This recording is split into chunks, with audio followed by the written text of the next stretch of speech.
ప్రస్తుతం పిన్నెల్లి కోసం వేట కొనసాగుతోంది. ఆయన పరారీలో ఉన్నారు. అయితే ఆయన పరారీ అవడానికి కూడా ప్రస్తుతం ఐఏఎస్ ఐపీఎస్ అధికారులు కూడా సహకరించారు. మినిట్ టు మినిట్ పోలీసులు యంత్రాంగం ఆయన ఎలా ట్రాక్ చేస్తుందన్న విషయాల్ని కూడా చెప్పినటువంటి సంచలన విషయాలు వెలుగు చూస్తున్నాయి. మరొక పక్కన అటు మాచర్ల పల్నాడులో టెన్షన్ వాతావరణం కొనసాగుతోంది. టీడీపీ నేతలందరినీ కూడా చాలా మందిని చలో మాచర్ల వెళ్లనివ్వకుండా హౌస్ అరెస్ట్ చేసిన సందర్భం. మొత్తంగా మాచర్ల హై టెన్షన్ కి సంబంధించిన లేటెస్ట్ అప్డేట్స్ ఇన్పుట్ రేటర్ శ్రీహరి న్యూస్ రూమ్ నుంచి లైవ్ లో అందించడానికి సిద్ధంగా ఉన్నారు. Srihari, over to you.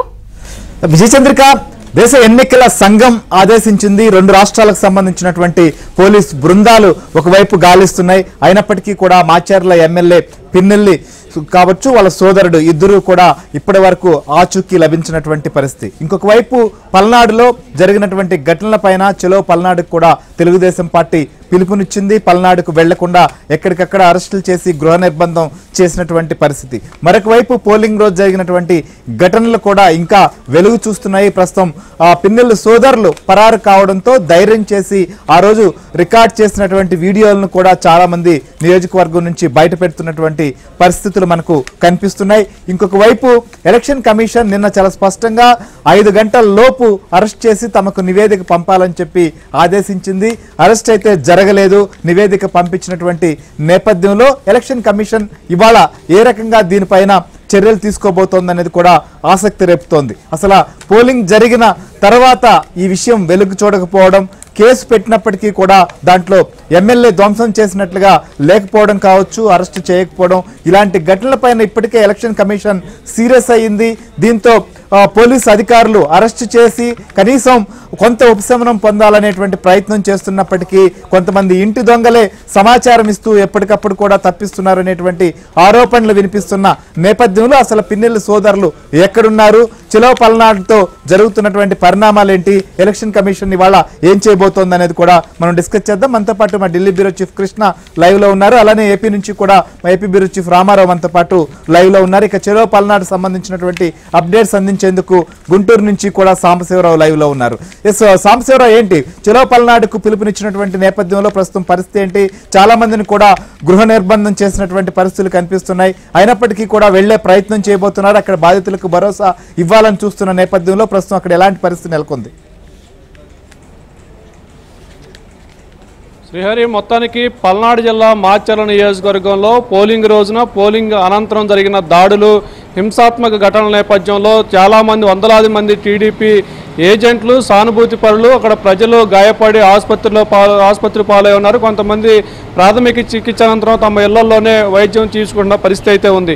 నిన్న పిన్నెల్లి రామకృష్ణారెడ్డి ఈవీఎంను ధ్వంసం చేసిన ఘటన, ఆ తర్వాత వరుస వెంబటి వైసీపీ అల్లరి మొక్కలు పిన్నెల్లి అనుచరులు టీడీపీ ఏజెంట్లపై దాడులు చేయటం, బూత్ క్యాప్చరింగ్లు చేయటం, ప్రజలపై మారణాయుధాలతో కూడా దాడులు చేసిన వీడియోలు బయటకు వస్తున్న నేపథ్యంలో పల్నాడు జిల్లా మాచర్ల నియోజకవర్గంతో పాటు పల్నాడు జిల్లాలోని దాడులకు గురైన టీడీపీ బాధితులు మొత్తాన్ని కూడా ఇళ్లకు వెళ్లి వారిని పరామర్శించాలని టీడీపీ ఒక కమిటీని ఏర్పాటు చేసింది. ఆ కమిటీలో వర్ల రామయ్య, దేవినేని ఉమ, కొల్లు రవీంద్ర, నక్క ఆనందబాబు, జోలకంటి బ్రహ్మారెడ్డి, అదేవిధంగా జంగా కృష్ణమూర్తి, లావు శ్రీకృష్ణదేవరాయలతో ఒక కమిటీని ఏర్పాటు చేసింది. వారంతా ఈరోజు మాచర్లతో పాటు నర్సాపేట నియోజకవర్గం, గురజాల నియోజకవర్గంలో ఉన్న బాధితులను పరామర్శించి వారికి ధైర్యం చెప్పి పార్టీ అండగా ఉంటుందని ఒక భరోసా కల్పించేందుకు ఈరోజు బాధితుల వద్దకు వెళ్లేందుకు సిద్ధమవగా పల్నాడు ప్రాంతంలో టీడీపీ నేతలు పర్యటించేందుకు అనుమతి లేదు అంటూ పల్నాడు ఎస్పీ మల్లికా గారికి కూడా ప్రకటన చేయటం, మరోవైపు టీడీపీ నేతలు మొత్తాన్ని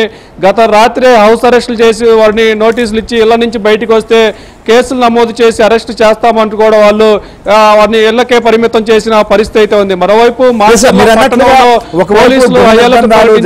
ఇంకొక వైపు వెళ్లాలనే ప్రయత్నం చేస్తున్నారు. మనం చూసాం పాల్వాయి గేటు పోలింగ్ బూత్ లో ఈవీఎం ధ్వంసం కాదు, ఇంకా చాలా ఘటనలు జరిగినట్లుగా తెలుస్తోంది. కొన్ని వీడియోస్ కూడా బయటకు వస్తున్నాయి. ఈ ఘటన కాకుండా ప్రస్తుతం వెలుగు చూస్తున్నటువంటి మరికొన్ని అంశాలేంటి, దానికి సంబంధించి అక్కడ నాయకులు కావచ్చు లేకపోతే పోలింగ్ ఏజెంట్లు ఏం చెప్తున్నారు? కొంతమంది అసలు ఊర్లు వదిలి కూడా వెళ్లి తలదాచుకోవాల్సినటువంటి పరిస్థితులు కూడా ఉన్నాయని చెప్పి బోర్ను విలిపిస్తున్నటువంటి పరిస్థితులు ఉన్నాయి. ఈ ఘటనలు ఎక్కడున్నాయి? వీటిపైన ఏం చర్యలు తీసుకోబోతున్నారు?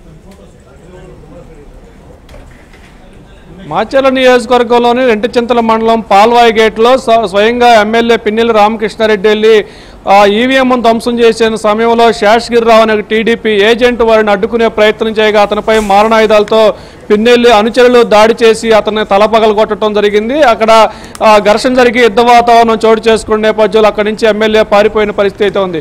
ఆ రోజు నుంచి ఈవీఎంలు ధ్వంసం చేసి తనపై దాడులు చేసిన తర్వాత తనను చంపుతామని ఆ రోజు ఎమ్మెల్యే బయటికి వెళ్తూ శేషగిరిరావుని హెచ్చరికలు జారీ చేసి నిన్ను చంపుతారని భయపెట్టిన నేపథ్యంలో అతను ఇప్పటివరకు కూడా పొలాల్లో తలదాచుకొని రహస్యంగా ఒక ప్రైవేట్ ఆసుపత్రిలో కుట్లేపించుకొని నిన్న ఎమ్మెల్యే వీడియో బయటకు వచ్చిన తర్వాత టీడీపీ నేతలు ఇచ్చిన ధైర్యంతో నిన్న బయటకు వచ్చి డీజీపీని కలిశానంటూ కూడా అక్కడ ఏజెంట్ బాధితుడిగా ఉన్న ఏజెంట్ శేషగిరిరావు అయితే చెప్పడం జరిగింది. ఇది 13వ తారీఖు పోలింగ్ జరిగితే 20వ తారీఖు పోలీసులు కేసు నమోదు చేశారు. దీని తర్వాత పాల్వాయి గేట్ తర్వాత నిన్న ఈ రోజు కూడా మరికొన్ని వీడియోలు కూడా టీడీపీ నేతలు సేకరించారు. కారంపొడి మండలం ఒప్పిచెర్ల గ్రామంలో ఒక పోలింగ్ బూత్లు ఈవీఎం ధ్వంసం చేశారు. రెంటచింతల మండలం తుమురుకోటలో కూడా ఒక ఈవీఎం ధ్వంసం చేశారు.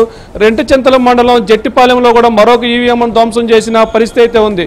వీటితో పాటు మాచర్ల మండలం రాయవరం గ్రామంలో పోలింగ్ బూత్ని క్యాప్చర్ చేశారు. మాచర్ల మండలం కొత్త పుల్లారెడ్డిగూడెంలో పోలింగ్ బూత్ ని క్యాప్చర్ చేశారు. ఆ రోజు పోలింగ్ రోజు ఉదయం 6:30 గంటల సమయంలోనే రెంటాల గ్రామంలో మంజుల అనే ఒక మహిళల పైన కూడా నుదుటిపై కూడా గొడ్డలు వేటేసి మొట్టమొదటిగా అక్కడే దాడులకు టీడీపీ తరపున ఏజెంట్లు కూర్చోడానికి లేదంటూ దాడులు ప్రారంభించిన పిన్నెల్లి సోదరులు ఆ రోజు 13వ తారీఖు సాయంత్రంతో పాటు 14వ తారీఖు కూడా దాడులు దౌర్జన్యాలు హింసాత్మక ఘటనలు చేసిన పరిస్థితి అయితే ఉంది.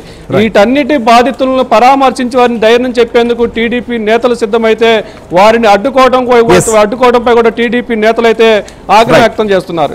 మనం చూస్తున్నాం పల్నాడు సంబంధించి కూడా ప్రస్తుతం ఇంకా అక్కడ పరిస్థితులు మాత్రం అదుపులోకి రానటువంటి పరిణామాలే కనిపిస్తున్నాయి. సో మిగిలినటువంటి ఎందుకు పిన్నెల్లి సోదరులను పట్టుకోలేకపోతున్నారు, ఎక్కడ లోపం ఉంది, ఎవరు వారికి సహకరి